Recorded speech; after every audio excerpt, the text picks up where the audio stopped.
Hello mga tol. So panibagong araw at panibagong vlog na naman tayo. Uy, against the light. Yun. So yun mga tol, no. Iba-vlog natin ngayon yung ating motor na Flex. Yun ang iba-vlog ko sa inyo mga tol. Ngayon, no. So mayroon kasi nag-request nito na siya yung iba-vlog natin, yung ating motor na Flex. Ituturo daw natin kung saan nakalagay yung spark plug. So bagong mga tol, bago natin ituturo yun, so ipapaliwanag ko muna. So ito mga tol, hindi tayo nagmamarunong. So hindi tayo marunong, nakakaintindi lang, no? Hindi tayo nagmamayabang.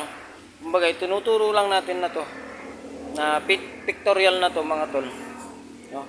Sa mga baguhan na may hawak na motor na Rusi, no? So, pero kung mayroon ka ng mga motor na mayroon ka ng motor, so alam mo kung saan nakalagay 'yon, di ba? Lalo na kung scooter ang motor mo, di ba? Alam mo kung saan nakalagay yung spark plug. So, nag-request sa atin na to, siyempre, alam na natin na bagong siya, no? Bagong may motor siya. Bago lang na may motor. So kaya natin tinuturo itong mga to para at least yung mga walang alam sa motor, yung mga baguhan na gumagamit ng mga motor natin, ay mayroon silang idea kung paano at kung saan nila hanapin at kung paano nila gawin at alagaan ang kanilang mga motor. So paano mga tol? Iba-vlog ko sila sa inyo. Wow, batang puti ko rito, pero ang totoo ang itim ko mga tol. So paano mga tol? Iano ko sa inyo, bablog ko sa inyo, ipapakita ko kung saan nakalagay ang spark plug ng scooter natin na motor na Flex, no? So yun mga tol, sa mga baguhan lang na umawak ng mga motor natin to, ha? At hindi tayo nagmamarunong. So paano mga tol? Ibibigay ko na sa inyo yung vlog na to at ipapakita ko sa inyo. Siyempre as usual, nandito tayo sa Rusi, ha? Ayan, nasa baba tayo ng Rusi, nasa likod. Hindi tayo pwedeng mapumunta doon sa harap mga tol kasi masyado maingay yung mga sasakyan. Nasa tabi lang tayo ng daan. So paano mga tol? Papakita ko lang sa inyo kung paano natin gawin, ha?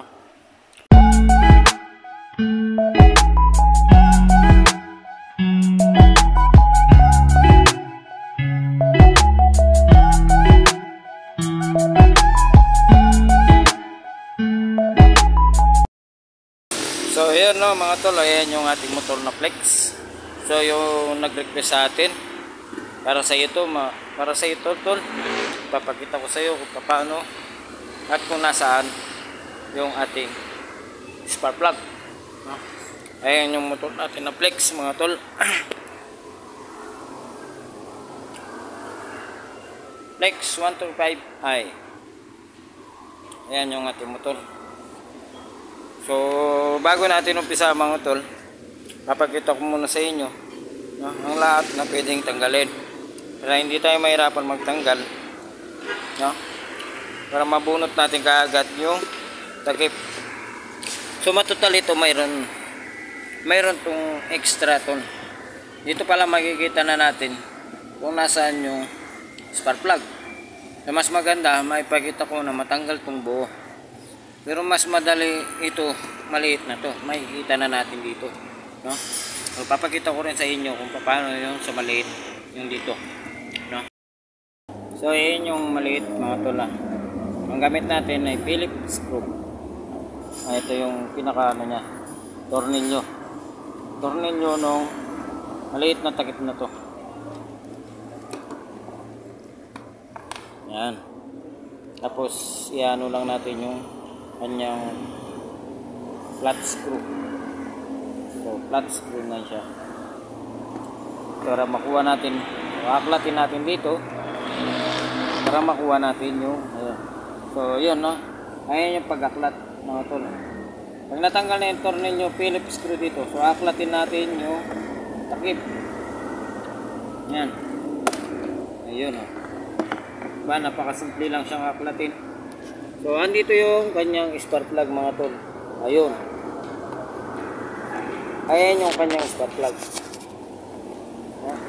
Kita nyo? Ito yung kanyang sikwako. So pag binunot natin yan, makikita natin yung spark plug. Wala.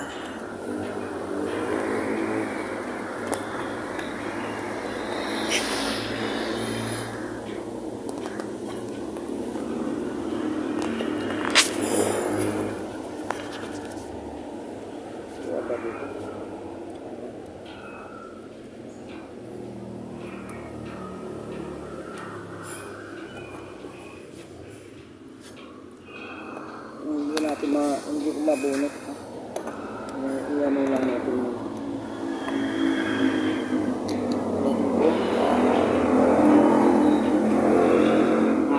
Yung sikwa ko yun. So yun. Ito yung kanyang sikwa ko. Ano pala. Ngayon yung sikwa ko na. So andun yung spark plug yun. Ngayon yung spark plug niya sa loob. Ayan. Yung nakikita nyo na yun. Yun yung kanyang spark plug. Ayan o. Tuturo ko dito sa ating screw. Ayan. Yan yung spark plug. Mga tol. Ito. Yung nakikita nyo na yun. Yan yung spark plug. Tapos ito yung sikwako. So dito lang siya sa front nakalagay yung kanyang spark plug, no? Ayan, no? So, napakadali lang mga tol. Andun yung kanyang spark plug. So yung nagtanong kung saan nakalagay po yung spark plug ng Flex 125i, so nandito po sa cylinder nya, no? Ito po yung cylinder nya. Tapos ito yung pinakatakip nya. So kung magpapalit naman po tayo ng spark plug para hindi tayo mahirapan na pagkuha dito, so ipapakita ko rin po sa inyo kung paano umpisahan, no? So ang kailangan natin gawin, matanggal natin buo to, no? Ayan. Ang ating tatanggalin mga tol, itong ano nya, aangat lang natin ng konti, no? Sa ilalim ng battery mayroon siyang dalawang tornilyo na Gis.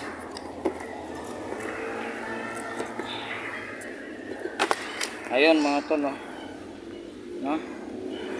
So tatanggalin lang natin yung tornilyo na Gis na yun, dalawa. So may aangat na natin konti yung buwan. Ingat tayo ng ating mga tools.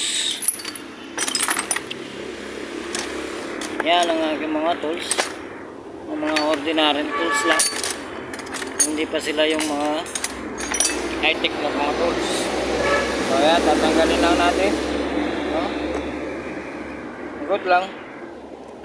So pag natanggal na mga tol, tapos yung isa, so yun, natanggal na ng mga tol. Yung dalawang tornilyo na yun, kapag natanggal, ito, yung isa, ito. So may aangat na natin yung upuan ng konti. Yun, diba? Maangat siya. So madali na natin mabunot yung malaki. Ito, yung malaki po na to, madali na po nating matanggal.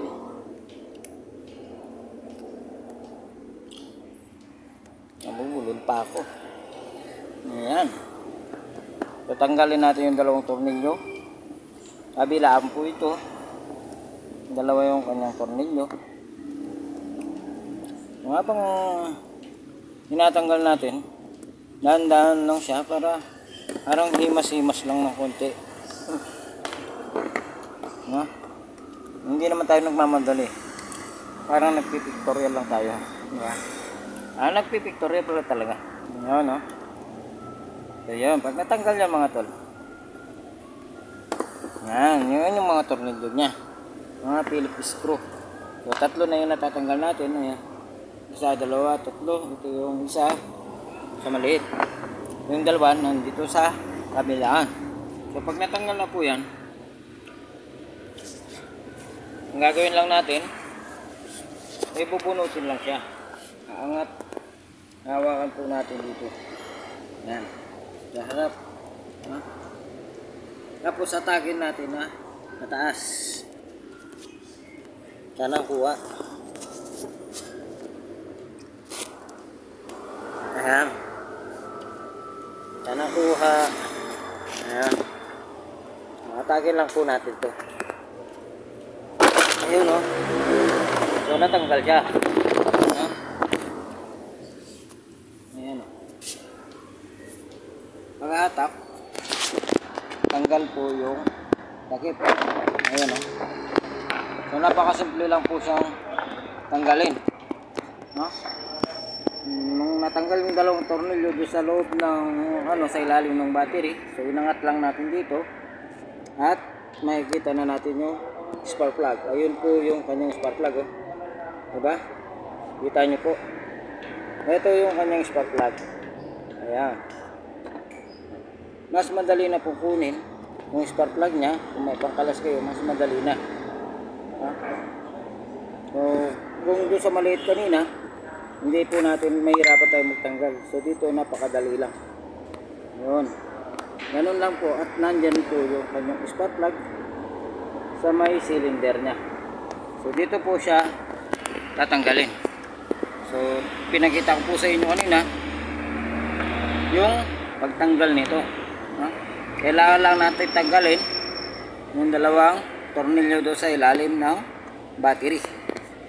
So babalik na natin yung spark plug ay sikwako, kasi babalik na natin yung ating takip.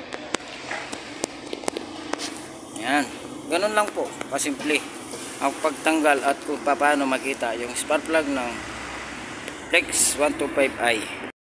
Mga tol, ganun lang po kasimple kung paano makita yung spark plug ng ating motor na Flex. Uy, against the light. Yung motor na ating Flex 125i. Na napakasimple lang po, yung maliit, paano natin makita yung kanyang spark plug. Tapos kung magtatanggal tayo o magpapalit tayo ng spark plug, kailangan natin tanggalin yung malaki. So kailangan natin tanggalin yung tornilyo doon sa ilalim ng battery. So pag natanggal po yung sa ilalim ng battery na dalawa na yun, so makikita nyo po, nahangat nyo yung upuan, no? O yung box kasama nung upuan, umaangat po siya ng konti.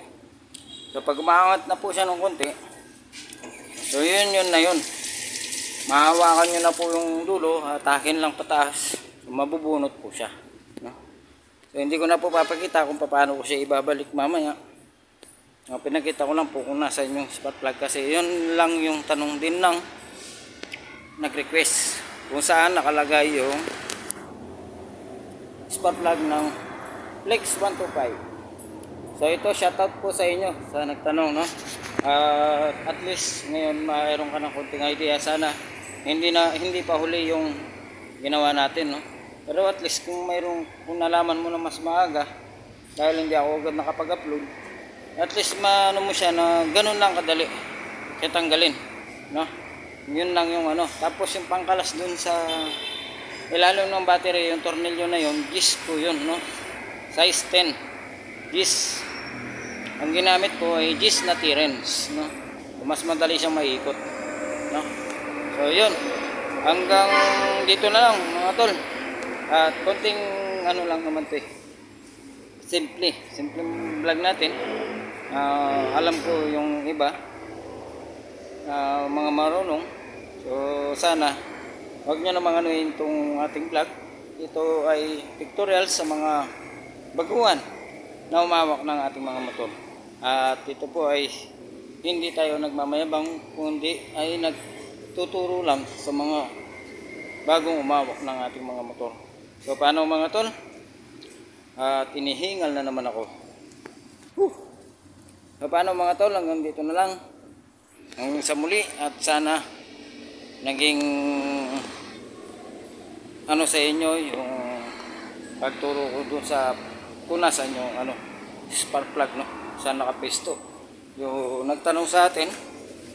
Maraming salamat sa inyo sa pagtitiwala na nagtatanong sa atin. So paano mga tol, hanggang dito na lang at hindi na ako magtatagal sa pag-vlog. Hanggang dito na lang. Hindi magtatagal sa pag-vlog. Pambira. Wala lang. Naano na ako. Nautal-utal na naman. So paano mga tol, hanggang dito na lang at hanggang sa muli. At alam ko marami nag-aabang kasi marami naman nanood doon sa vlog ko na huling upload. Sana huwag kayong magsawang manood. At ito ay para sa inyo rin naman. So paano mga tol? Hanggang dito na lang. Paalam.